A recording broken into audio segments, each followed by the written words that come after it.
Today's guest is Kitty Nix. She's a senior manager on the DHS account team at Amazon Web Services.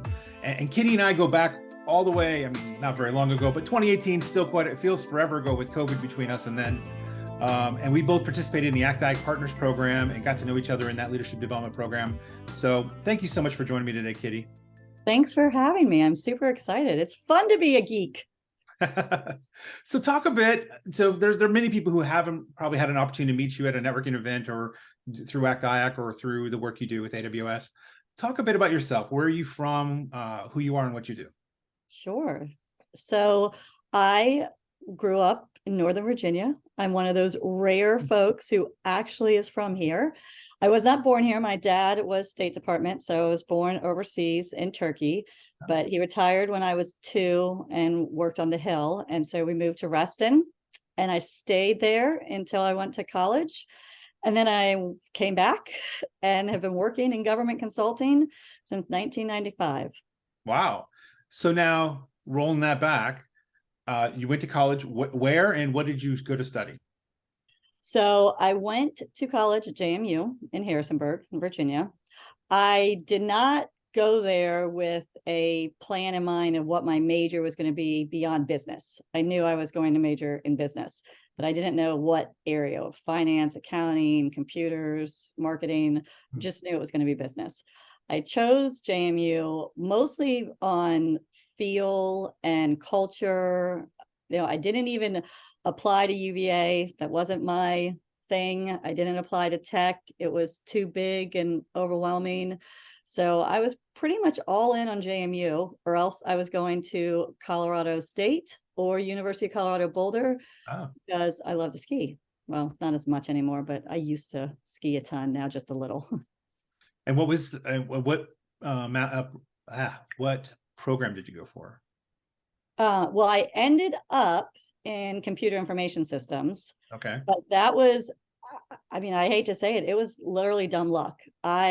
So my sophomore year, I had to declare what my concentration was going to be in my bachelor's of business administration.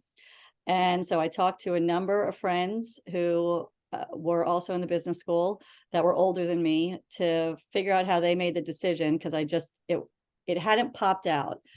And a couple folks told me computer information systems was the no-brainer. So I declared that major. I absolutely loved database normalizing, and I actually liked writing COBOL. I kind of wish that I still knew how to write COBOL, because I could make a ton of money if I could write some COBOL. But I don't know how. So ended up doing that, and it was really fortunate. It worked out well because I got an internship at Coopers and Lybrand. If you remember, that was one of the big 6 back in the day. And then by the time my internship was over, I had an offer. So I went into my senior year of college knowing that I had a job at a company I loved. I feel so fortunate to have grown up professionally at Coopers and Lybrand and one of the big 6. The combination of the structure and consulting skills and customer service focus, it just was phenomenal. And I still remember the managing partner, Joe Kehoe, was an incredible leader. His name is still recognized out and about around town. It's awesome.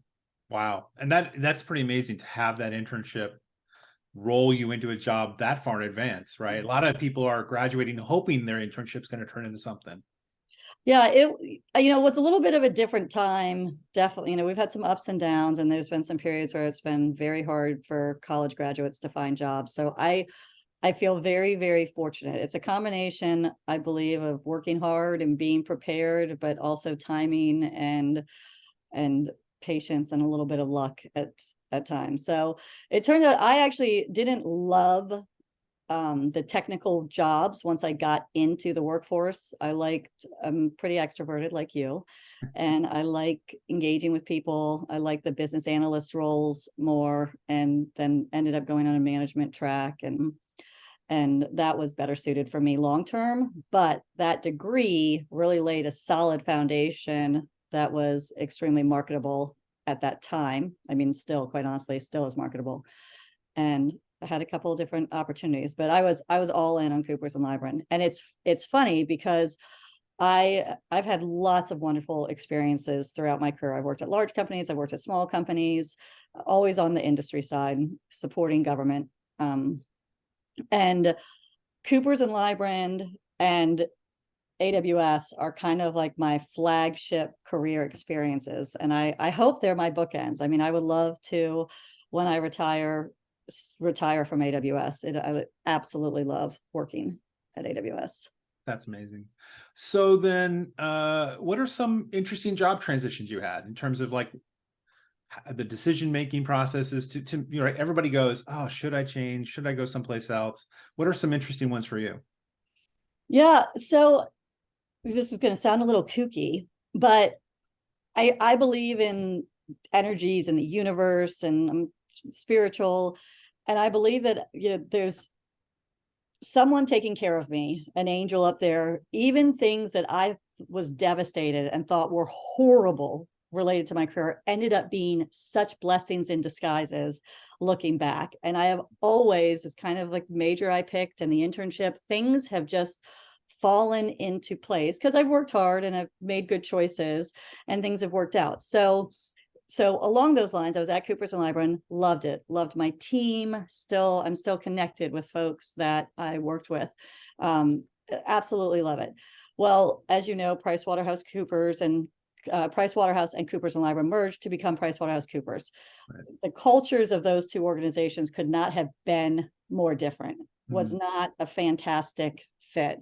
I didn't feel as connected to the organization after the merger as I did before. And actually, a lot of the leaders that I worked for and admired and my mentors actually ended up leaving. And so after about a year after the merger, I was recruited by a couple different leaders. I had the choice to go to Oracle or to go to a small business. And oh my gosh, it was so difficult to make that decision. I almost actually got an offer rescinded from the small business where I ended up going because I was taking so long to make the decision, because I respected both folks that were recruiting me so much.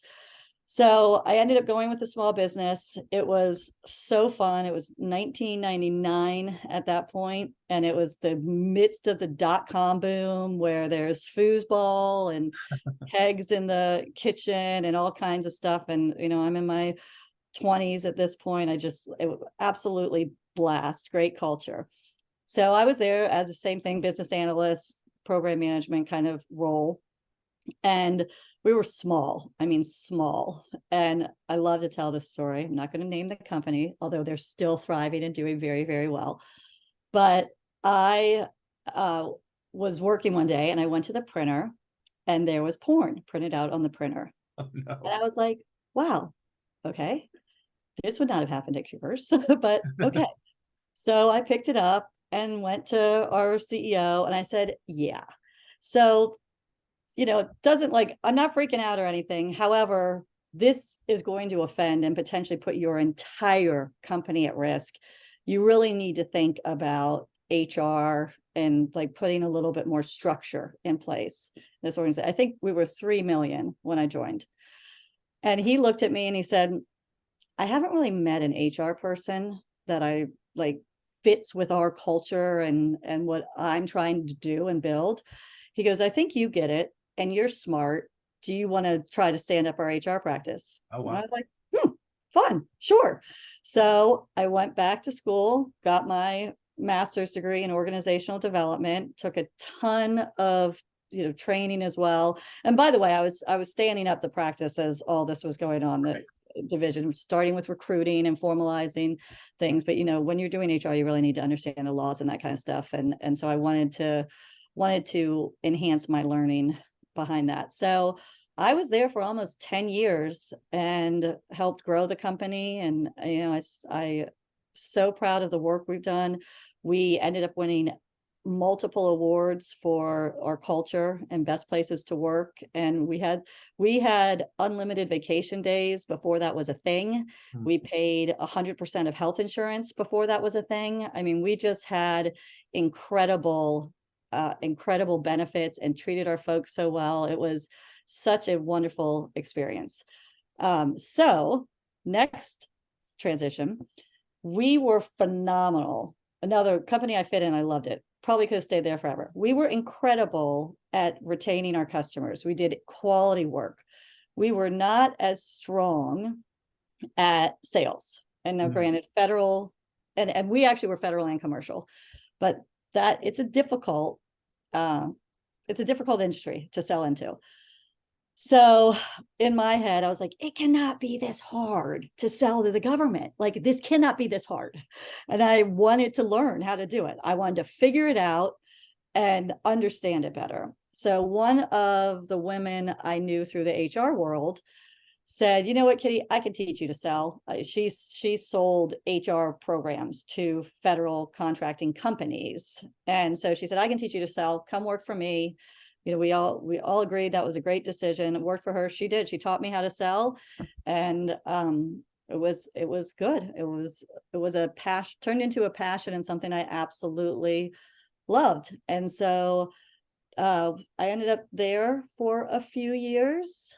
And then during that time, it was a small business. It occurred to me, it's probably the same amount of effort, roughly, to sell projects that are a couple $1 million as it is to sell projects that are a couple $100,000. So that was my next thing. I wanted to go and try it, you know, in a bigger company with bigger projects.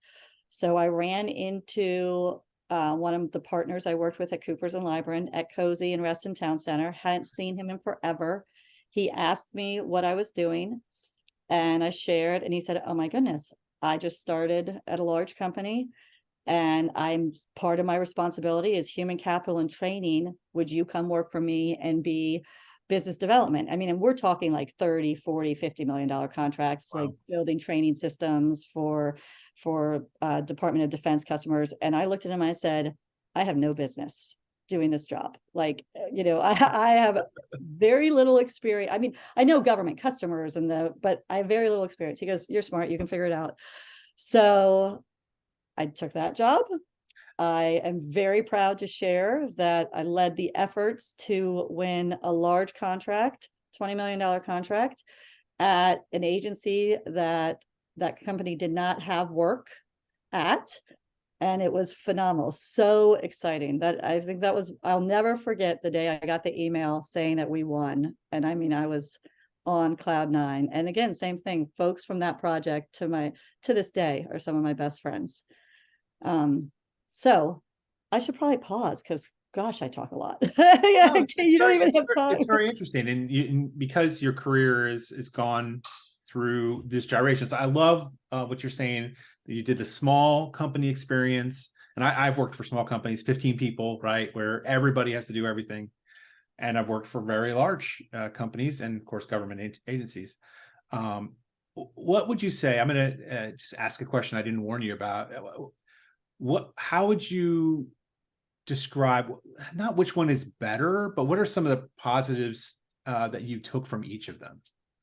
I feel that I owe a fair amount of my success to the fact that the diversity of organizations, size, culture, and the diversity of roles I've had in organizations. I didn't, in the small business that I was at for almost 10 years, I also was in charge of our strategy, helped stand up some marketing efforts. You know, I had a number of different roles. And so to me, it's not what is better for me, and what has helped me succeed in my career is embrace every opportunity and learn and absorb and understand. Try to understand what are the challenges and strengths of a small business and how can we leverage those?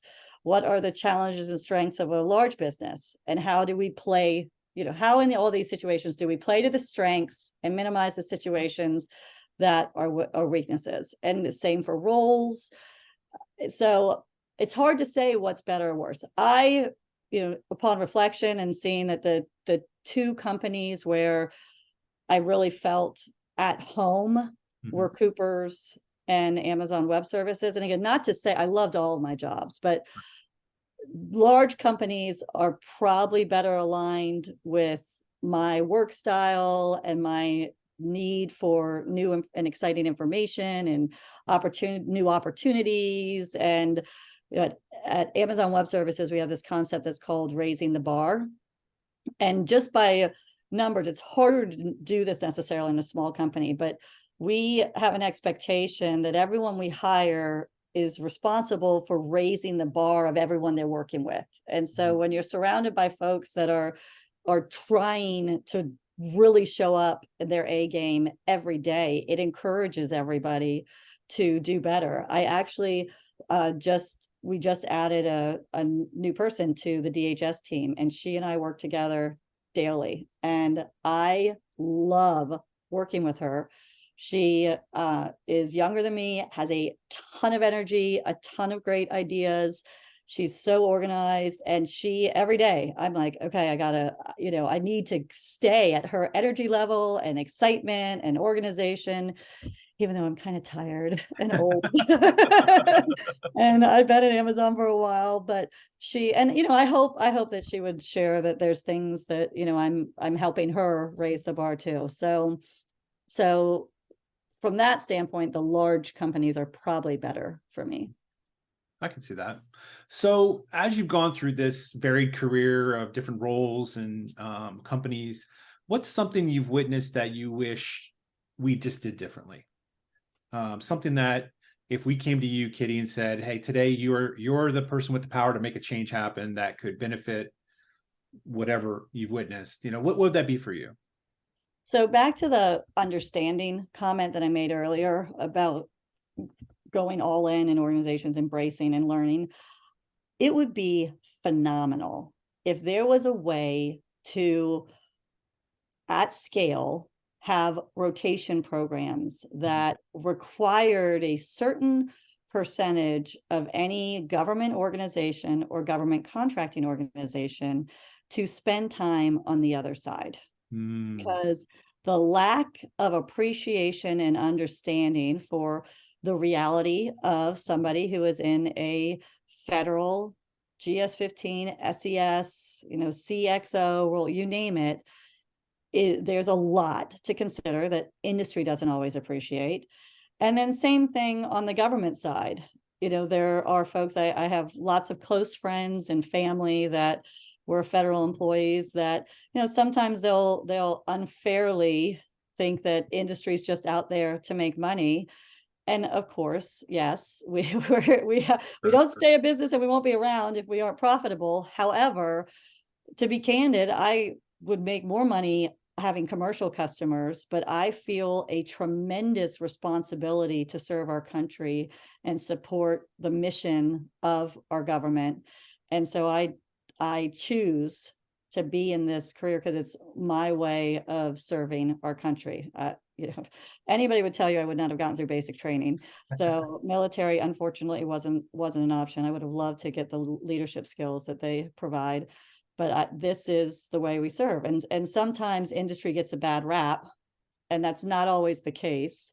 And so I think, again, that understanding and living and walking in shoes would help us work together. At the end of the day, so much of the challenging problems that we have to solve for our customers in government require folks to come together, meet in the middle, and move forward. And that happens best when we really seek to understand first. That's a fantastic idea. We could talk forever on that idea alone. We'll find time. Yes. I mean, I remember, I've never seen this in the civilian side of the federal government, but I know DoD leadership does similar programs. I've known people who were Army officers who spent a year at Cisco Systems, right, and worked in a leadership position, but they never left the military. So, what you say has got a lot of merit. I've never really heard, other than term positions where people came in on a temporary basis into government. I know USDS does this, but I've never really heard about like a work share, right, where you're bringing some government people or industry people in to work in government for a while. And I'm sure there's a lot of, conflicts of interest and problems and whatever, but it would be great if we could figure all that mess out and to implement this idea you have, which is really good. Well, and so I'm proud to say I'm aware of at least one, I believe two situations where we've done it at AWS. And if AWS and the federal government can figure it out, like Sure. it can be done. And so again, I stress at scale because it's great for those individuals and their immediate departments, but really change is only going to happen if there's enough critical mass who's had the experience that is helping to educate those around them at scale. Yeah. And understand. So No, I agree. So what's next for you, Kitty? What's coming up here in the near future for you? well, working on a lot of really cool projects. I have two customers that are absolutely amazing that I'm focused on right now within DHS. I love the mission, love the work. I feel honored to be able to support them. One of them, and this is a problem that I've observed across government, many of agencies have this challenge. So for years, we've been building applications using microservices and deconstructing these huge monolithic applications. Mhm. The same progress has not been made on the database side of things. So actually 4 years ago when I started, Census Bureau was one of my customers, and I was on the project to build their data lake for the 2020 census, the first census that was online. I mean, amazing experience. And since then, other customers are really focused on how do we democratize data without having to replicate it or move it, Mm.